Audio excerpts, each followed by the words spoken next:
It's a pleasure to be up here. My name is Chad Syverson. I'm a professor of economics at the University of Chicago Booth School of Business. And I got a great panel with Vanessa and Chris, and there's Carl. We're going to be talking about explaining and maybe, hopefully, reversing the decline in business creation. Before I start, let me just ask you, I was going to call you the class. I'll get out of the class. You, the audience. Before you heard the title of this session, how many of you knew there was a decline in business creation in the U.S.? Okay. Not very many people. I've talked to, I would say most economists don't know that. Most of the business press that I talk to don't know that either. It turns out that there has been a decline in business creation. In fact, it's broader than that. There's been a decline in multiple measures of business dynamics, however you want to think about it. So whether you measured it in terms of the number of new companies formed, or the share of activity that is accounted for by young companies, which we know create an outsized portion of the growth in employment and output in the economy, as well as even job turnover among older companies. All those things have been declining. And in fact, they've been declining steadily for 30 years. Okay? And I say 30 years not because we know that there was a peak in 1984, that's as far as the data goes back. We are at historic lows in terms of the rates of new business creation, the share of activity accounted for by young firms. Okay? So that's really just, and these declines have been big. So over this 30-year period, new company creation rates, for example, have fallen 30%. Okay, so just to give you an idea of the sort of thing we're going to be wrestling with. And this is, like I said, this is really news to a lot of people, even people who presumably would hear about this sort of stuff. This is widespread as well. So all these facts I'm giving you here are based on a census of all businesses in the United States. And you find if you break it out by sector, break it out by local geography, you see it everywhere. So that's really what we're going to be trying to wrestle with in this panel. So let's get started. We've got sort of a very specific experience with new business creation in Vanessa, so I'm going to start with her, and I'll move on to a set of specific experiences with new business formation with Chris, and then we'll finish up with the introductory question with Carl, who started his own companies, and then at the same time was head of a foundation whose core mission is really about entrepreneurship. So we'll sort of start with the specifics and grow the discussion as we go along. So Vanessa, what is the biggest hurdle, or if you'd rather, the biggest hurdles that you've had to deal with in terms of forming your own company? So hi everyone, I'm Vanessa. I founded a power electronics company out of MIT. It's really awesome for me to be here because one of the challenges that I have as a new entrepreneur starting my own business is I'm in a silo. I focus on my company and I think about specifically the problems that I face. But hearing the context of these challenges, like kind of across disciplines, across geographies, is really valuable for me. So he gave me a hint that he might ask me that, and I was thinking a little bit about what I might want to say.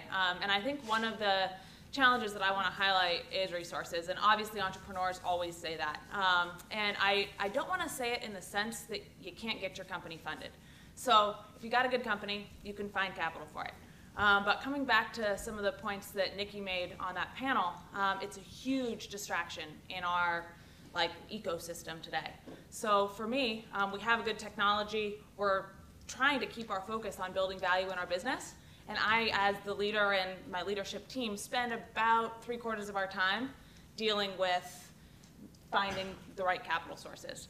And I think that holds us back. It keeps us from accelerating in the way we could. And I think it's something that we should think about as an ecosystem and environment. And the other thing that I just was thinking on when Franz was speaking as well, there's a huge trap in that in the due diligence piece. Because if you're doing something fundamentally new that's at the intersection of two disciplines, what you're doing is you're out there talking to a bunch of people who are like, hey, I've never seen this before. How can I evaluate it? let me go find all the experienced people I know in power electronics.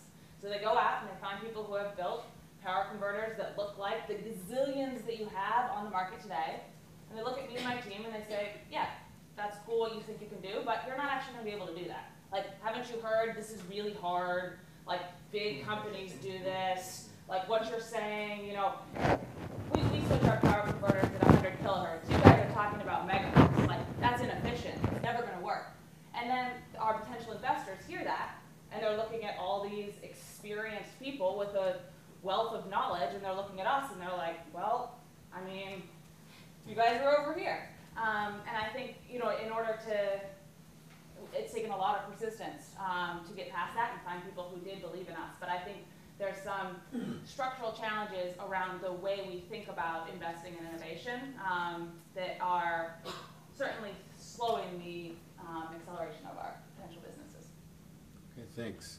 Chris, you run a company that pulls ideas out of university research or environments and turns them into companies. So you're shepherding multiple startups at the same time. What sort of things have you had to deal with? Right. To put it in perspective, maybe I'll describe a little bit about Allied Minds. And that is that we exclusively pull out technologies from universities and also FedGov labs. We're with 40 universities in the US, about that same number of FedGov labs. We're looking for inventions at universities that we will pull out in an exclusive license into a subsidiary, a wholly owned subsidiary of Allied Minds. And then we will provide the management and the funding to take these companies through seed to self-sustainment. So we've been at it for a while. We've created 27 companies to date. Startup world is a hard space to be in. It's very difficult to grow these companies because at the university level, the technologies are not commercially ready, kind of by definition. Very promising, but there's a lot of hard work that has to be done. When I think of the barriers to early stage companies, startup companies, funding is a big one. I mean, if you have a great technology and come from a really good school, there are these small systems or ecosystems around MIT, Stanford, and some other places that it encourages that. And it's a little bit easier. Even with that, it's still hard to get funding. We find that funding in that space is really hard, really, really hard. So that's why we created Allied Minds to do that. We are the bridge, the infamous valley of death, between these great technologies at the universities and getting into something that is meaningful. The VCs, the venture capitalists in general, have kind of abandoned this space, that early stage university technology, FedGov type technologies, and that's a shame because we see at least 2,000 inventions a year. At our rate, we can do maybe 6 to 10 companies a year. That means, you know, that's a shame that we're the only ones in that space doing it. The reason is, I think the VCs have become, you know, for various reasons, but one potential one is that they're become a victim of their own success. They've attracted so much capital, it's really hard for them to come in and do small amounts of money in an early stage company, and more importantly, have the timelines to be able to wait until that company is ready for exit. I think the biggest barriers are going to be capital and then patience. You need long-term patient capital in this space. You have to be able to overcome that early stage development. We think that our companies take 8 to 10 to even 12 years to really get the true value that is there. And in a capital system right now, with short-termism, that's way too long. There's not a lot of investors that want to be there, and that hurts the ecosystem. Without the capital, then it gets much, much harder. You have groups within universities that are trying to put incubation dollars into play. There's other type of activities that are there to try to move that forward, but it's not national across the U.S. It's also not critical mass, and that creates, you know, a lot of difficulties and challenges for early stage companies. But with that, there's still a lot of opportunities, and I'll leave it at that to talk about those as a point. Okay, great, thanks. Carl? Well, I'll tell you how that study got in play. Yes. That surprises us that actually the number of firms going down has been going down. When I got to run the Kauffman Foundation, I had started a bunch of businesses. I've been in major companies, but I'd started my life as an academic at Johns Hopkins. And the great lesson I took out of Hopkins was I kept thinking, holy smokes, more research done here than any university in the world, no companies.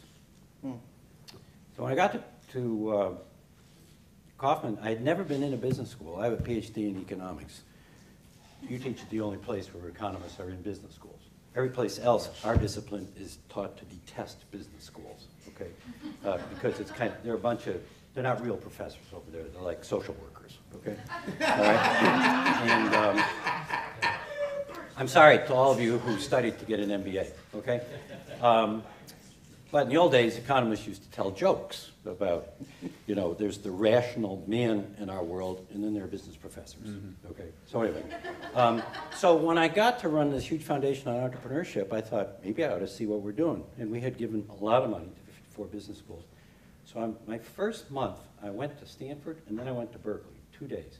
And I sat in on the introductory class to entrepreneurship. I didn't understand a thing they were talking about. They had a cavalcade of rich guys who came, and I think they were teaching envy, okay? I sat there like you, and I'm rich, okay? And someday you will be too, if you're as smart as I am and you find a great venture capitalist, and I'm clubby with all of them, okay? So bring me your idea first, okay? It had nothing to do with it. It was repulsive, actually. So I began to think, what do we really know about this process? What is the real research? And the trouble was, I was once upon a time a researcher at a real university with a real discipline, and we began to scour away and see what was there. That's the foundation of what that research was. And what it told us was that, in fact, actually, of the few things you see in life that you would think would be related to the business cycle, this doesn't seem much to be related to the business cycle, the beginning of new companies. But we do know in the last few years, it has dropped like a stone from roughly, if I remember correctly, around 700,000 to about 500,000 new starts, which is really bad, because everything you've said is previous other research. We're the folks who basically stumbled on the idea, the reality actually, that it's these new firms that create all the new net jobs. Most jobs in the United States are created by firms that are less than 5 years old. So entrepreneurs play an incredibly important part. Now this is an indictment of business schools, okay?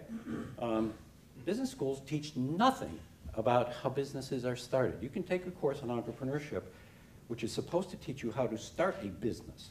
But if you're not taking that course, nobody cares about anything. General Electric dropped from Mars in 1910 with Thomas Edison in charge of the spaceship, and it's always been this big, okay? No one says, how did it start?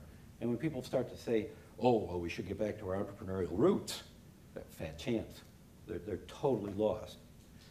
But with this data, you could begin to think about what it is we teach and how do we teach it. So here's a really interesting statistic. I published this 2 years ago in the Harvard Business Review. It's a simple chart. Economists love these crisscross charts. You just saw them from Franz over there, okay? In the year 2000, we have roughly about 500 people allegedly teaching entrepreneurship in community colleges and business schools and universities.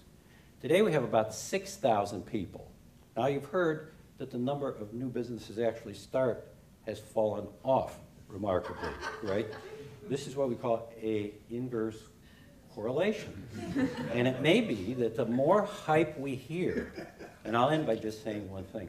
You know, we economists share some very, very important literature. Some of it's actually brilliant. Some of it wins a Nobel Prize. Coase at Chicago told us what the firm was about. We create firms because firms minimize transaction costs. This is hot stuff for economists, right? When we say stuff like that, you think, oh, like they're smart like physicists. No. Okay. It reduces transaction costs. That's what firms do, okay? But one thing firms don't do is they are not efficient about innovation. This is a real trick, okay? And I think at the moment, just to switch gears to go back to how many professors we have teaching, they must be teaching the wrong stuff. We also have this huge, huge, huge popular culture that keeps focusing on venture capital, right? If you can't get to venture capital, and you don't go to the right schools, and you don't drop out of the right schools, okay? And by the way, if you haven't done it by the time you're 20, 25, it ain't going to happen. This is the Mozart theory, right? Too bad. So again, there are counter-narrative facts that are critical. Fastest growing companies in the country started by people who are 39. How many of them have venture capital? 14% ever met a venture capitalist. 2% have venture capital from any of the big firms. Is that important? You bet it's important, okay? And it informs public policy too, because there are now well over 2,000 public venture capital firms. One makes money, okay, one. Of course they all lose money. They're basically politically corrupt arrangements where politicians decide what's going to be a successful company. Let me end by saying, just on the newsstands now is Fast Company, the 50 greatest companies, the most innovative companies in America. Number 2, Bloomberg Philanthropies. What? A foundation is a innovative company? There are several other foundation things in here. These companies, by and large, are more hype than they are really interesting companies. And that's neither here nor there. What it tells you is, one of the things I think we do that ill serves people in the United States is we make this into some kind of a sideshow. The creation of new businesses is a way people express a form of creativity. It is critical to all of us in terms of our social welfare, because these are the people who make wealth, and it is not a Broadway production. There we go. All right. Let me just pick up on that. I mean, do you think that those factors have worsened over the past few decades? Do you think that, and is it causal? So the switch in emphasis towards whatever you want to call it, the Broadway sort of thing, the more politicization of venture capital, you think that's really driving the big drops we've seen? Or what fraction of that 30% decline do you think? Well, let me answer it this way. I think we do huge mischief in universities. Now think about it in terms of opportunity costs, right? A kid who could be learning physics is learning how to write a business plan. Or they're majoring in entrepreneurship. Or lo and behold, they're getting a PhD in entrepreneurship. There's no canon. How can you have a PhD in a subject where there are no canonical documents? Zero. That is probably one of the best studies, empirical studies, in the field, right? How can you do this? So I think we actually divert a huge amount of human energy going in this direction. The way we teach it is you have to write a business plan. I'm actively as an investor right now in 10 companies. I haven't read the business plan on one of them, okay? Heather and Nick have product from my newest company. There is no business plan, okay? We got product, but there's no business plan, okay? You can ingest my product, but you can't read my business plan, okay? And we It's at the reception. Right. So the point of all this is, you know, I think we are really, really, really misleading kids in this direction. My piece of evidence here is one of the torturous things I do in civic life is I have to go, like probably all of you, play judge on a business plan competition, right? Mm-hmm. Did it ever occur to you that well over half of the things you see are businesses that are all focused on university students? Well, why not? These are 21-year-olds. What other part of the world do they know? All right? So, or else I must have seen 8 plans that you came from MIT, so they all come from there. You know, how many of your colleagues up there have invented yet another solar-driven pump to pull water out of the ground in some godforsaken place in Africa, or else to keep the refrigerator going so they can widely distribute vaccine, right? Okay, it's a great business plan. You win business plans with that stuff. And I'm doing a book. I recount one of my students at Syracuse University won $100,000 and a free MBA in business plan competitions at the university, and then at the state level, and then down at Rice, okay?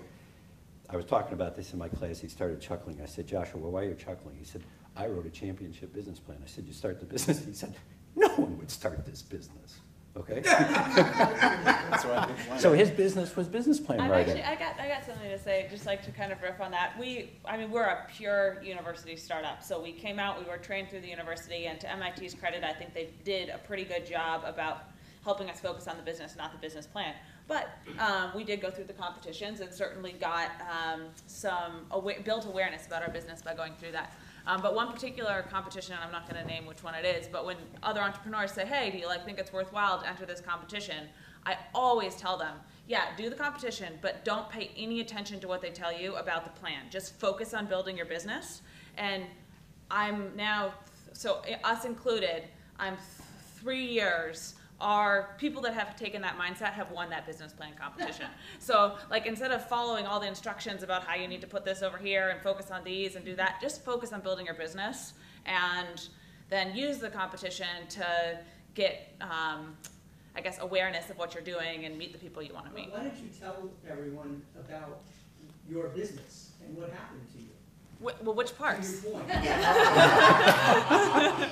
it all up there. To your point about focus on your business. Tell them what you did I over mean- the last year. Oh, okay. So over the last year, we build small power electronics. From the very beginning in business plan competitions, when we were pitching, trying to make it relatable, I would say. So, you don't think much about power electronics. Where's the place you interface with this? Imagine your laptop. The big brick on your laptop power cord, our technology can make that small, like the size of a plug. Then I would say, but where we've decided to focus first is LED lighting. And then I would have this big spiel about how LED lights needed small power electronics and blah, blah, blah. And we went through a lot of development there. We actually raised money on that business plan, the LED lighting based one. And about a year ago now, we got to a point, some of the engineering had taken longer, and it was clear to us as a management team that it was going to take us about equal amount of time to get the product into market in LED lighting and to actually make that laptop adapter. So me and my kind of co-founder, we kept the team focused on lighting, and I did market research, and he did a little bit of analysis to figure out if we could actually make that product. And in March of last year, we pivoted the company, and now we make little tiny laptop adapters, which we launched at CES this year and are going into production with in a couple of months. So, I mean, that's our example of kind of listening to the feedback we were getting, figuring out what we could do, and focusing more on our business. Don't touch it. That's Possession, 9/10. 65 watts. Look at the size of that. So it's it's Can a you believe that? 4 times smaller, 6 times lighter. It's been really fun. It's been really fun to have a product out there. But I think that, kind of coming back to what I was saying about keeping the focus on your business, we're running out of money at this point. And, that's a distraction. We're dealing with a lot of stuff. We actually ended up having to let go about a third of our team in order to execute on this plan that we believed in. And now, obviously, we're on a good trajectory. But, I think that there's a lot of realities about kind of the business creation process that's a lot messier than the story that's sold at the end of the day. Chris, what does Allied Minds do? Do you ignore the business plan as well, or what are you looking for? What's the spark that makes you say, okay, this is something that can turn into a company? Right. So where we look for our technologies, as I mentioned, in the university and FedGov space, we see about 2,000 things a year. Now that is just a quick aside. That's a huge unserved opportunity for everyone in this room. Really, is that U.S. universities, by autumn standards, do about $50 billion of R&D a year, produce about 10,000 patents a year, and almost all of that is squandered. I mean, hardly any of it moves forward. Some of it shouldn't have been patented. I understand it's not necessarily a very efficient system, but there's huge opportunities there. And when you add the FedGov into this, it doubles. So you have this huge opportunity to take transformative technologies and then bring them out into the marketplace. The infamous Valley of Death, I'm sure most people have heard of that, where you have this huge hole where it's really hard to take an idea and get into a company, get the right kind of talent around it, move forward with capital and all the infrastructure that's needed. It's a huge opportunity. Yeah, so it's the term relates to the space, particularly in a university setting where you have an invention that has normally been funded by the U.S. government, NSF, NIH, et cetera. You come up with something that is really interesting. Once it starts looking like a commercial activity, the U.S. government can no longer fund that. There's SBIR grants and some other smallish things. But the big funding that got it to that level just stops. Where do you go there? The PI, the faculty member wants to continue doing it. It's really hard for him to go to industry, really hard for him to go and find anybody, the VCs, all those things. It's a hard thing for them to do. That's where the valley death occurs because it just kind of stops. It's stuck there. So how do you unleash that? How do you bridge that? So, that's where Allied Minds comes in, where we try to provide the ecosystem around it. Our ecosystem is product management money and a company to move forward in collaboration with the inventor to get it out. How do we choose, is your question? So, we, right now, because there's so much there, if we're looking at 2,000 things to get to 6 to 10, I'd hate to say it's easy, but the obvious ones do rise up to the top. We're looking for game-changing technologies. These aren't incremental. We're not looking for a nice little lifestyle company that does $10 million. We're looking for things that will change the marketplace. In the universities, in the FedGov space, we see them. We see these all the time. We created almost 30 companies around it. We are the only ones there, which is, I think, a shame. It's unfortunate. I've never been in a situation where I'm negotiating a license with a university where anyone's at the table. No one. And that to me is an unmet need, great opportunity for our country. Our competitive advantage is in innovation. And innovation is in these universities, it's in these FedGov labs, and it's untapped right now. And if we can find a bridge, we can do that. I want to say one thing on that, because I think one of the things that I've seen, again, I have a case sample of one plus my network at MIT. But I feel that there's a lot of talent in the individuals that developed these things. Like they have the desire to be entrepreneurs. So there was a whole discussion earlier about how do we create the desire. And I don't see a need to create the desire. I see a huge need to nurture it. Because across the board, people are told no. They're told, no, you can't do that. You don't look like the type of person that will do that. You don't have the experience to do that. No, no, no, no, no. And the persistent ones eventually bubble through that process. But we're squashing a bunch of really capable people who have the passion for what they built, who have an understanding of why it's meaningful in the world. They want to make it real. And they need people to help them do it. They need people to say, you can be the one. And the reason I wasn't an entrepreneur earlier is literally because no one told me that that was a possibility. It wasn't until I got to MIT and people said, oh yeah, you actually could start a business on that. Did you ever think of that? And I was like, no, I hadn't. Really? What do I need to do? And then once I had the change in mindset that I could do it and that that was possible, it opened up a whole world that I hadn't been looking at before. And I think that we're doing a lot of the young people that are developing this a disservice by saying we need to create a desire, when really we need to nurture a desire that's there. So that's building kind of on what you had to say. Could I play on it? Instead of 6 to 10. It's really a scale issue. We're about $500 million in size, and we can only grow so much. So by adding 10 companies a year, we want to make sure that we can. They're all subsidiaries. They're divisions of us. So we need to grow at the appropriate time.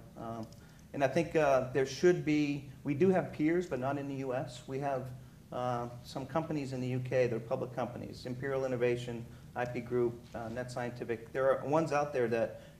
Basically university commercialization.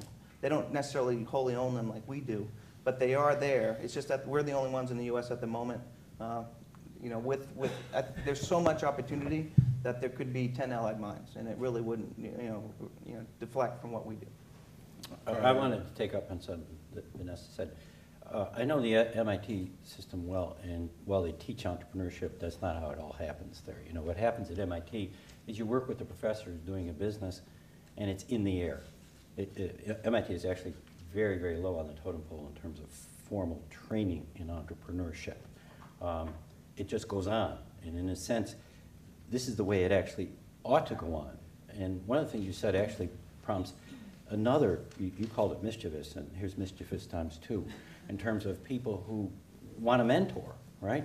I think many times mentoring is one of the most poisonous things that universities can provide. Many of the people who are in the university, quote, incubators and the accelerators have no experience at this. Over half of the professors who teach entrepreneurship have never started a business, okay? So everybody's keen on getting people lined up with a mentor, and I have seen this again and again. Somebody who made a lot of money in a healthcare business is helping you with electrical transformers. Now, they were an entrepreneur, and in that crucible 25 years ago, okay, entrepreneurs, like everybody else, only more so, can never remember history. okay, right? They never remember their history, right? Remember those guys at Stanford were touched by God and they were rich and they never had a night when they worried about it, okay? I mean, my first company, there were days when I didn't sleep, right? This big house, brand new baby upstairs, right? And my whole net wealth times 5 could be wiped out, okay, next month, okay? Now maybe they were touched by God, but the point is, thank God I didn't have a mentor, okay? Because I see so many of these mentors and I think, this is actually an ethical, moral problem. You can't be advising that company. So I think there is value to having mentors, and this is how I see it. So I never started a business before. There's tons of pitfalls and mistakes and all kinds of crap that I can get into. But I agree that there's a lot of really, really bad mentors out there. And so what we strategically chose to do is have a lot of folks that we talk to about questions that we're thinking about and that kind of thing, and then we just choose the advice.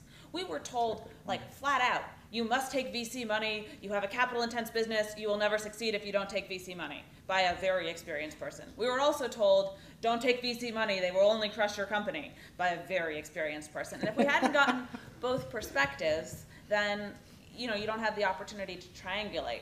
So I think having a single mentor is, it's a bad thing, but having an ecosystem of people you can draw on, and also people from different disciplines, so that you get different perspectives and different international experience and different time frames that they were successful in. And that diversity, I think if you can build that into people that you trust around your company, for me it's really valuable because I don't know a lot of things, so I have to learn it by the experiences of others. Can I throw something else into the mix? And this has nothing to do with our companies. I just think early stage companies in general is that they normally don't have access to big companies. When I mean that, I don't mean as a customer, as a potential exit. I'm just talking about in the early years, or formative years, to have big companies mentoring, protege, that type of thing on an organized basis is critical. And it happens occasionally, but it's going to be personalized and all that.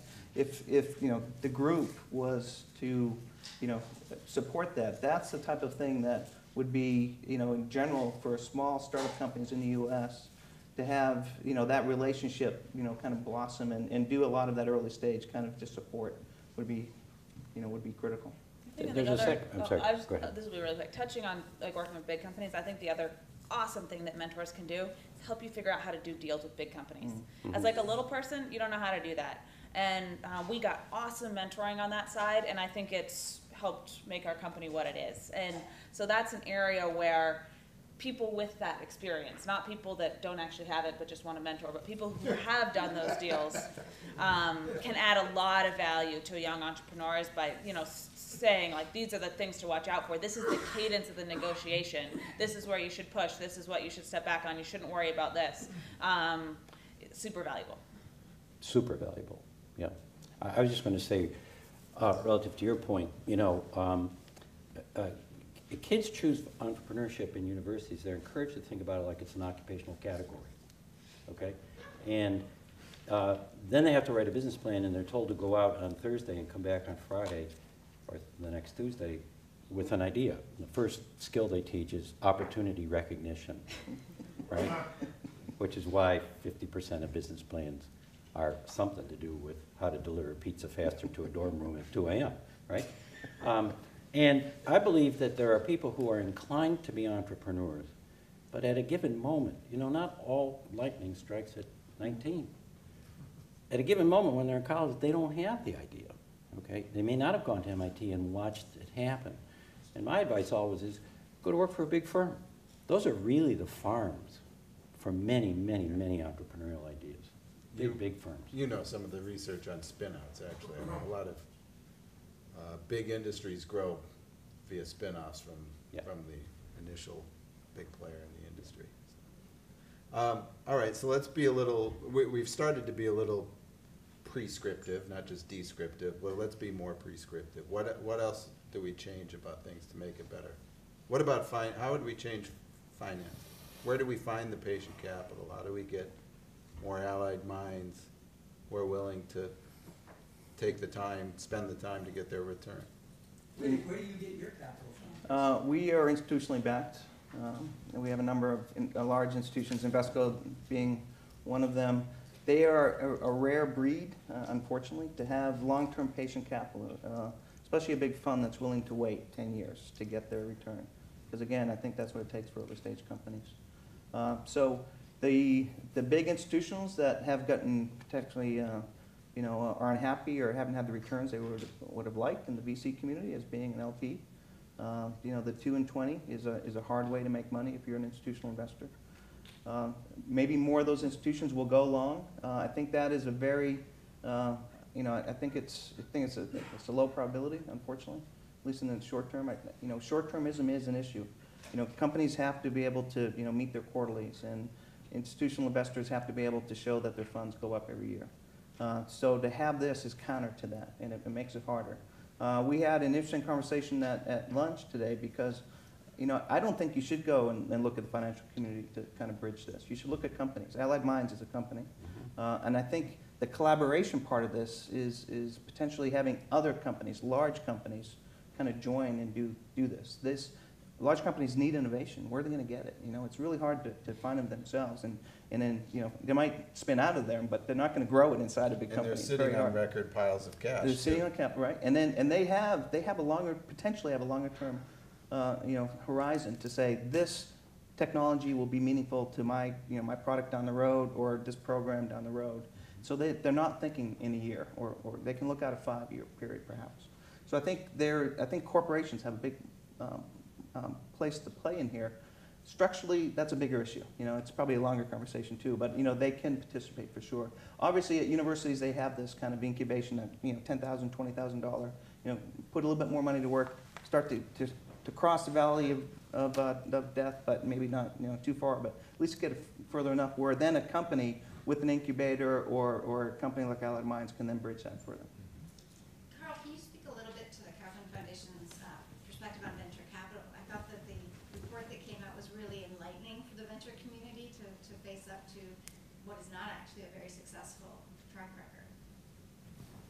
I think the stigmata is faded by now.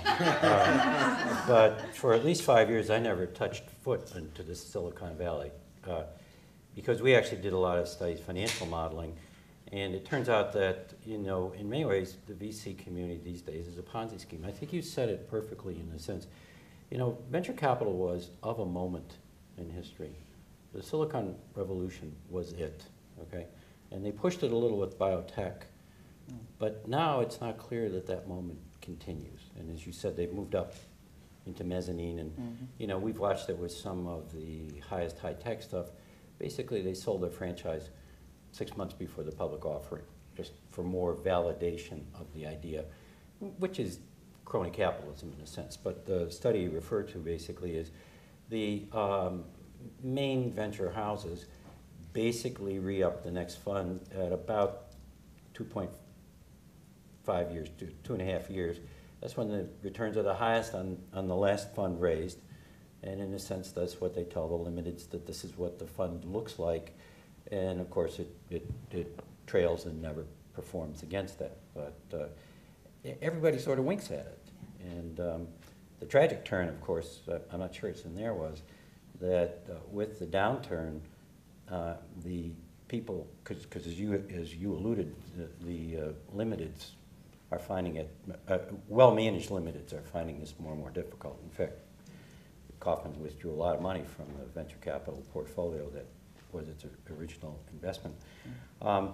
They're withdrawing, and in their place, one of the tragic, I think, relatively tragic things is people like CalPERS are dumping in like crazy into this world, hoping to get the quick return that was once upon a time the promise of the VC firm, but is likely never to return.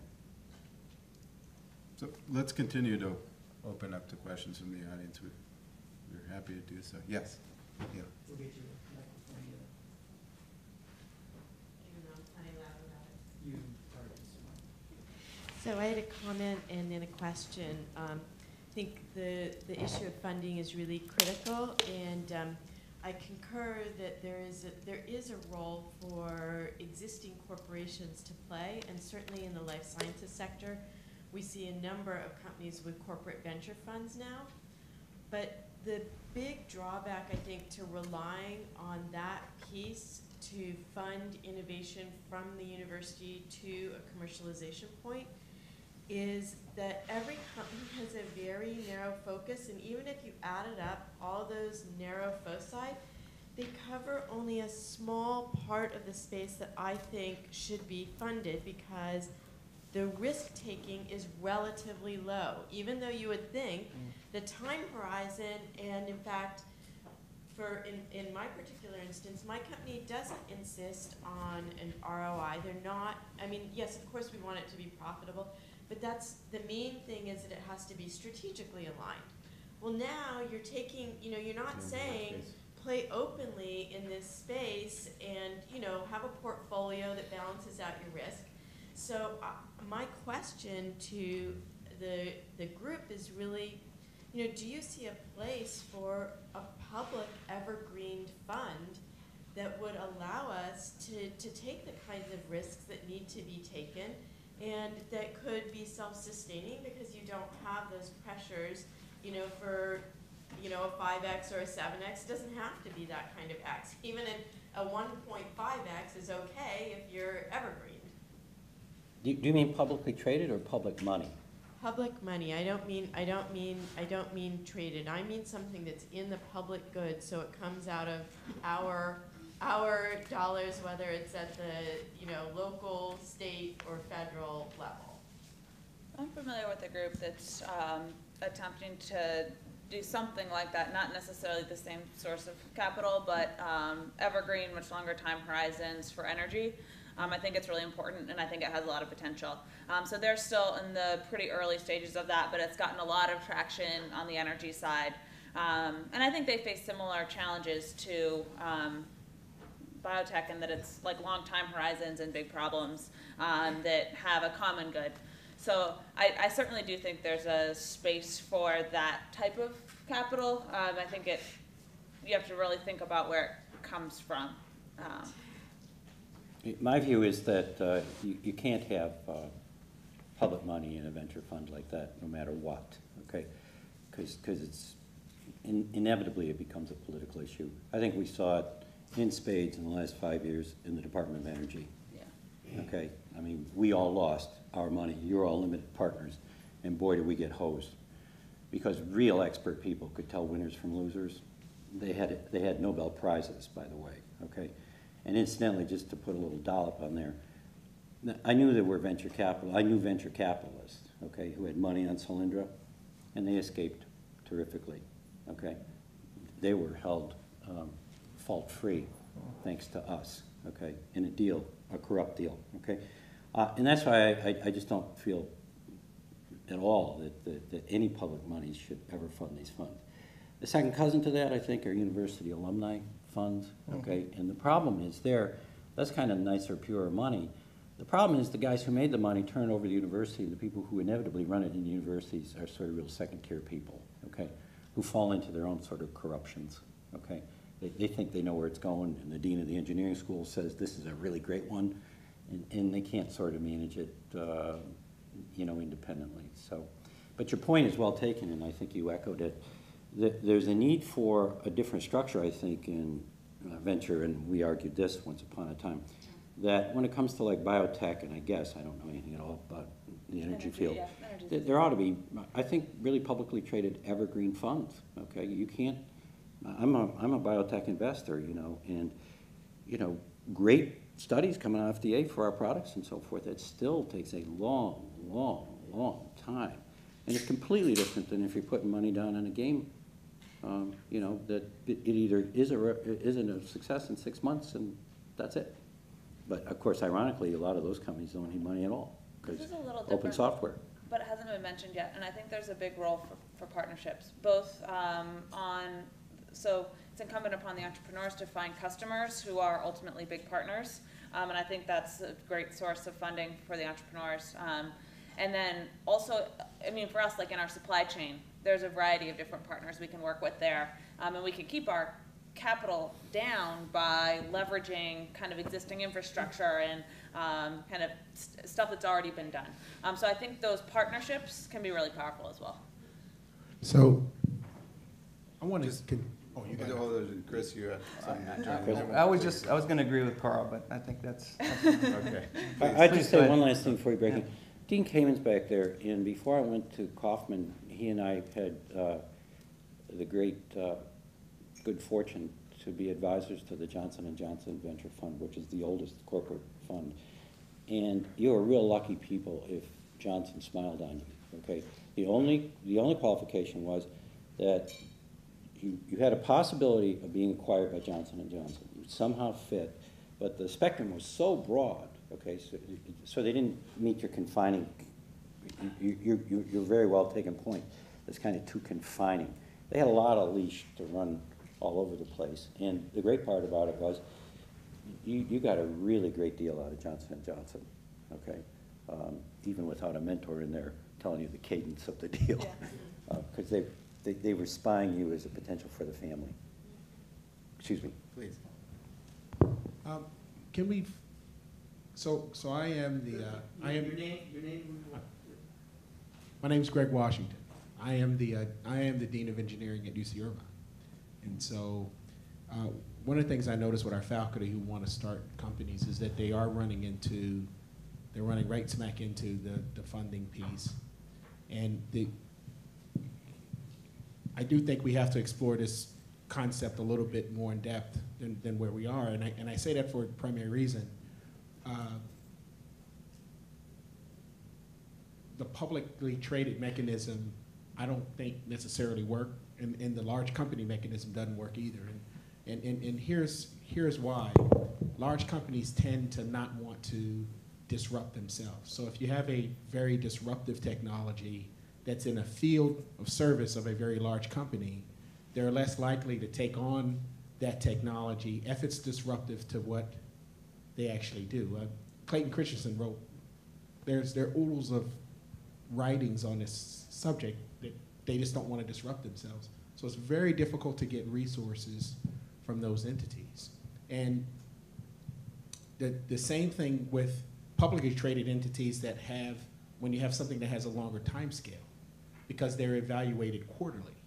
And so finding a mechanism, I don't know if the public mechanism is the right one, although maybe some type of public-private framework that will allow people who have risky ideas a framework by which they can get investment. And even with what you have, if you're looking at 20,000 ideas and choosing one, or even if you're looking at 1,000 ideas and choosing 6, the SIFT is too broad. There are many really good ideas that you're not able to support just because they don't rise up to the level of your support level. They could be very, very good ideas. So my fundamental concern is that too many ideas are falling through the cracks, and they wind up being published in the open literature because faculty have no really significant outlet by which to get those ideas supported. Are you talking about ideas falling through the cracks or potential companies falling through the cracks? I'm talking 'Cause about I feel like potential. it's different. Understood. People who have a product that they want to turn into a company, and they are looking for funding or a mechanism by which to do that. It's primarily the space I'm talking about. I'd respond in a couple of ways. One is that to your point about companies are reluctant to transform themselves. I mean, we had a great lunch speaker that there are examples out there that maybe make sense. In general, I agree with you. They don't. If it's a threat to their business or core business, they don't want anything to do with it. Their competitors do though, and that's who we end up dealing with. I also, I guess, kind of combining your comments and the earlier question was that normally if you're involving public dollars in a commercial decision, it's a very difficult thing to do. I don't have many examples where it's actually worked out well. The dynamics are just wrong. You have, not necessarily, the dynamics are just wrong. The earlier discussions before with the mayor and all that, it's a hard thing for a public entity to be able to deal with the politics of the decision, the outcome of the decision, all the stakeholders involved. There's too many stakeholders. If you want to be commercial, you have to make a commercial decision, and that's all it's about, is a commercial decision. We are the benefactors of a public-private partnership with the Department of Defense to commercialize their technologies. I love PPPs, but the reason why I think it's successful for us is because I'm not asking for any money from the government. There are too many strings attached. It gets too cumbersome. It gets too difficult to do. All that we're looking for is their technologies. We just want to be able to license them out and create companies around it. So I think there are examples if you're not combining two very different perspectives on the world. You know, a commercial company is there to make profit. A public entity has a lot more things to deal with. And you know, we spun out a company from Irvine. You know, it's one of my favorite companies. You know, so there are ways to do this. But I personally avoid any public dollars because of the tail that comes along with it. I want to say one thing about that. So we were talking about ideas and potential companies falling through the cracks. One of the greatest challenges I see is awesome individuals falling through the cracks. So it's the people that are behind those ideas, because it's often that the idea won't actually be what succeeds in the company. But those people that invented the thing that is their idea now in the first place, and they have that drive and they want to make it into something, those people are falling out of the innovation ecosystem often, and they're going and doing other things. And I think there's a big loss right there. So I don't have a great solution, but if there's a way to incubate and cultivate the individuals, I think that there's something missing there. And I see it a lot in my communities and networks. I think that's a really well taken point, and I'd say two things. The first is prompted by another thing you said earlier. You know, when I heard your story, and I'm in the middle of it right now, the issue about money, when you're thinking from a policy perspective, which is where our conversation is one thing. When you're thinking inside a company, it's quite another. As torturous as this is really school for you and me right now, okay? Because it's the capital folks. You're learning, you just said it, you're having to do a two-step this way, two-step that way. You have the cadence of, you're learning so much about electricity. Now you're learning about finance, and it's really a fundamental test of your electricity idea. It's really the fundamental test, okay? That's what the crucible of raising that money is. And from a policy perspective, it seems completely different than what it is inside. This is torturous, but by God, it's so important to the confidence that takes you to the next year, okay, because you know you've done it. And you play a huge role in that too, because you're on the other side of the table, okay? And in many ways, I bet you're a great schoolmaster, pushing, and testing all this, okay? The second thing I want to take up was the issue of exactly that. You see such talent, and one of the things that I sort of get nervous about with mentors, particularly business plan competitions, there's many times I want to stand up and say, tell me, a professor let you do this? Okay, a professor let you spend months writing this business plan? It will not work. It's self-evident it won't work. And you also hold yourself back because you have a talented person. And I was talking to Dean about this earlier. One of my favorite thoughts is, instead of going around saying, you know, go scout for an idea, why aren't there, exactly, go scout Dean. Or come to me. At any given time, I have 3 or 4 ideas that I'm just sure are going to work, okay? But I don't have time to get to them, okay? And I asked this of Dean earlier, and I actually think we actually ought to have some kind of bank, ideas bank of 100 people in America. Dean can't get to 1/10 of the ideas that are in his head, that he actually probably has a much better probability of describing a business that'll work than a lot of business professors, okay? Sharon? I actually want to go back to Imperial Innovations, because you mentioned it earlier, and I thought that's a really interesting something. I'm watching it closely to see if that's actually going to work out. Okay. It's a publicly traded fund that, correct me if I'm wrong about this, that invests in life science companies out of Imperial College. Yeah, it's correct, but a little bit more. It's the tech transfer office itself was created to be a public company. So they took all the licensing officers and whatever funds, made it a public company. So it has exclusive access to all the inventions that come from Imperial College. And it incubates them, and it tries to spin those things up too. It's, it's fairly successful. It's probably about $700 million market cap today. IP Group is bigger. IP Group is about $1.6 billion. So there are, and if there's more of those, then there's here, then that is, it's not the answer, but it helps, that solution. Do you see that goes into the Valley of Death? Do you find that they are They, funding things they that are, is, yeah. they are exactly that, and so is IP Group and so are the others. So there are some, it starts in the UK, and sometimes the UK is ahead of us, and we kind of collect it later. But that's where we got the idea from, to be honest with you. It's an interesting idea. Yeah. Here. I used to be a professor at Imperial College, so I thought I would just comment on that. Oh, Yeah. okay, good. I just moved here 4 years from Imperial. I was in England or in Europe for 15 years. Well, maybe things are different now, but I found them to be, we say sometimes Europe's ahead of us. I think they were way behind. My impression was it was very, it's what I see with a lot of academic incubator. They think, yeah, there's money in that for me. I mean, for instance, if I wanted to do private consulting in Imperial, they wanted to take 25%, just in case I might have an idea sometime, and they would help me manage my. So I mean, it was that sort of approach that you find a lot of academic incubator groups do. So I stayed away from them, but maybe it's better now. But I don't think that necessarily Europe is ahead of us, and especially not the UK in those sorts of things. It's much more bureaucratic, for one thing, in addition to these other issues. Let me just clarify. That model of creating a public company that bridges the Valley of Death was kind of started there actually by BTG about 30 years ago. And then BTG then spurred IP Group and Imperial. But I don't condone what they do because they're not exactly our model. But it is interesting that there are people trying to address the Valley of Death. Yes. Yeah. Nicky Liu from eTron. I really think I should add some information about silicon stimulus plan now installed in China, which are very interesting to you.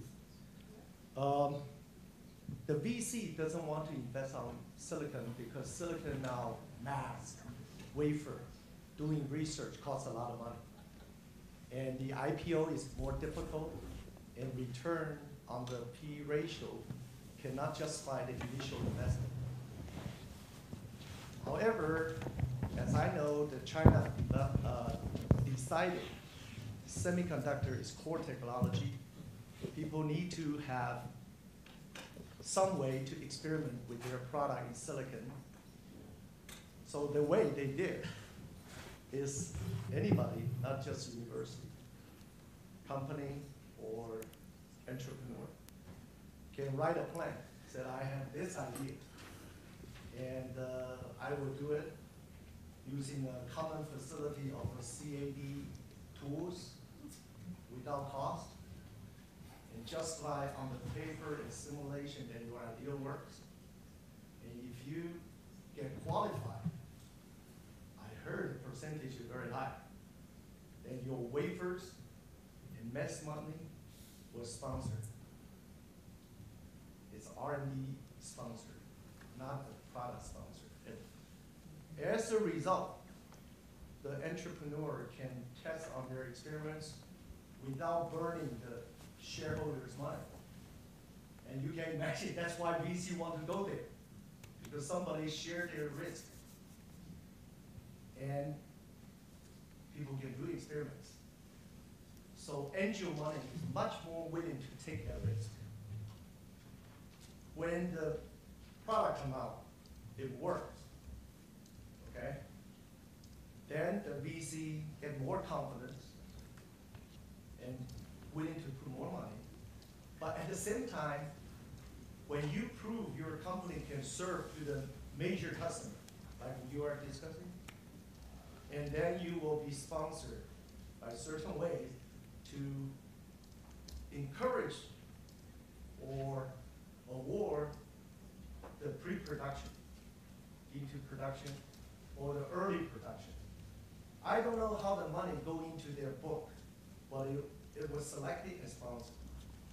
As a result, the VC has even lower risk. So that's why VC go there. There are a lot of chips coming out, and we haven't seen that, the explosive effects, but it should happen next year, 2015. So like your low power ADDA chip, Okay, you suffer a lot of energy, deal with this, you know, what you call the plan or something. On the other side, the competition get much more relaxed time or efforts to focus on their work. But the key is that the government there decided silicon is important technology, which most of the VC cannot justify their return on investment. That's what this morning I vaguely said. Return on investment for whole thing, government, private, and the entrepreneur, need to be assessed in certain way. Otherwise, there are no top-side-down policy. Many innovative ideas costing early money cannot happen. Thank you.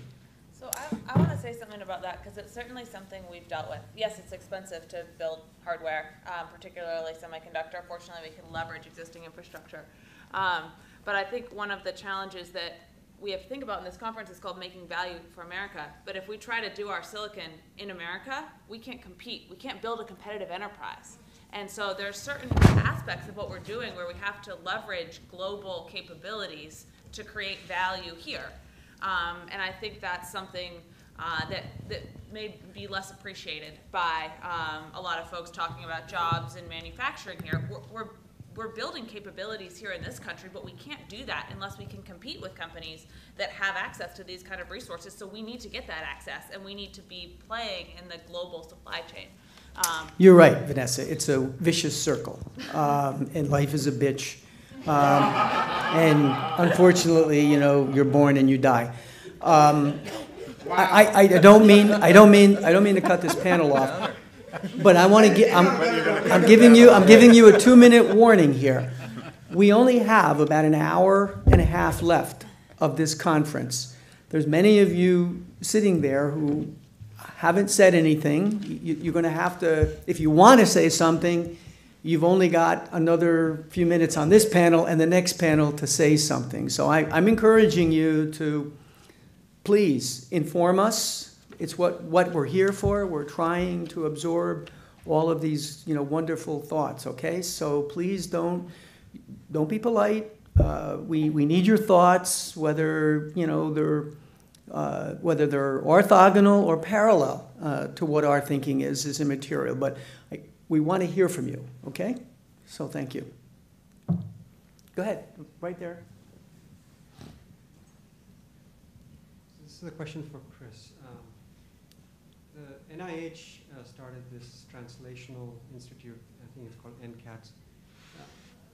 Have you interacted with them, or do you, I mean, it sounds like what they do is similar to what you do, and I wonder whether, you know, they add value. Yeah, when we created the company in 2006, we made a rule that we would never invest in therapeutics, pharmaceutical, you know, molecules and all those things, because first of all, we don't have that kind of capital. More importantly, we don't have the right kind of talent, and it's a very risky kind of business. Now that said, we have 2 therapeutic companies today, and we're in discussions with partners to kind of go into that space. Because if you look at what the universities produce, they produce a lot of molecules. They produce a lot of, you know, potential INDs. I'm not from this field, as you can tell, but they do produce a lot of opportunities. But it is extremely high risk, very capital intensive. I'd love to have public money to do that, but I just don't think we can pull that off. But it's a good program. NIH obviously is one of the biggest funders of U.S. universities. Maybe one more question. You have 2 more minutes, so one brief question. Steve?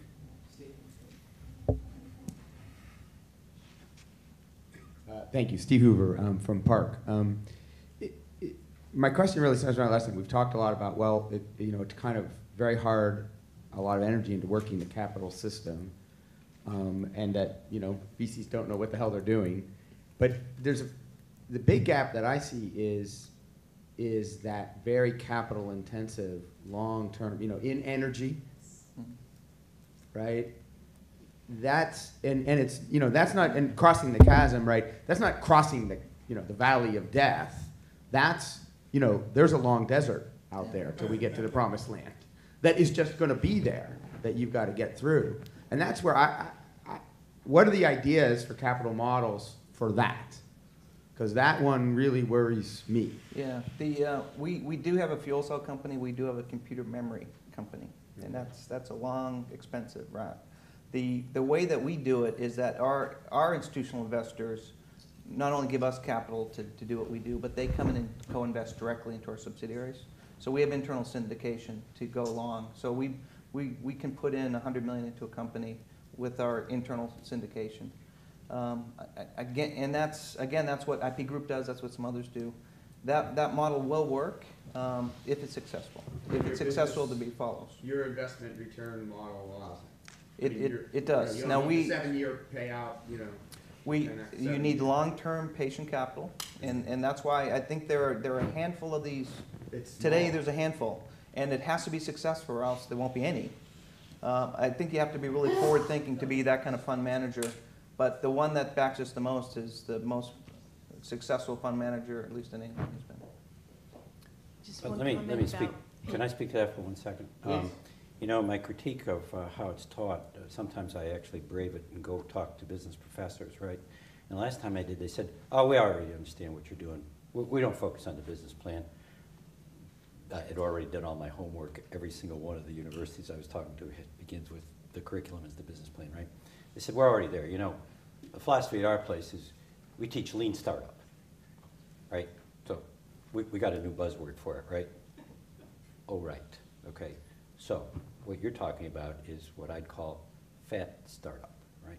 There are a lot of companies that can't be done on free open software, right? There are companies, you know, like to go way back in time, Federal Express, right? On the day we throw the switch, there has to be a truck and a plane and an airport and a computer and telephones and employees in how many cities? Okay. There are such things as fat startups, and the whole rest of the world is not going to be little sliver technologies that are phone apps. Yeah, I agree. I'd say differently. I think even those companies need to be lean. It's like Sure. the difference between dinosaur and the little mammals. Yep. Right? You have a lot of little mammals running around, Right. but it's just big. I had just one comment about the sectors that we're talking about that require the very time and capital intensive energy and pharma. And it's a place where I think that the regulatory landscape and incentives that can be built in at a federal and tax level can make a difference to how much capital can and will flow into those areas. I think that it's not direct funding of it, but it's a way to promote and having consistent policies around energy, around, say, health solutions for the developing world.